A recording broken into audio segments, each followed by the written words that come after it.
Hello বন্ধুরা, আজকে আমরা দেখাবো তানাজ বেবি প্রথমবার আমেরিকার স্বাধীনতা দিবসের আতশবাজি দেখতে এসেছে। ওকে, ঠিক আছে, আমাদের সাথে থাকুন এবং অল্প সময়ের জন্য এনজয় করুন। Bye bye.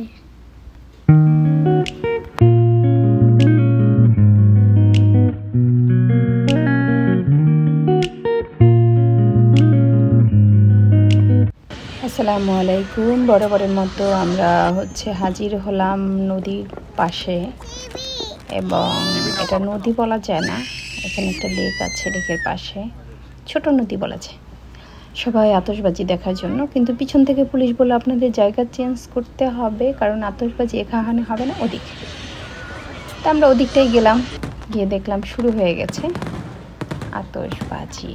এত ভয়ঙ্কর লেগেছে, এত বারুদের গন্ধ, এত কাছ থেকে আমি আমার জীবনে দেখিনি। আমরা ভয় পেয়ে দুজনেই দৌড় দিয়ে গাড়িতে চলে এসেছি।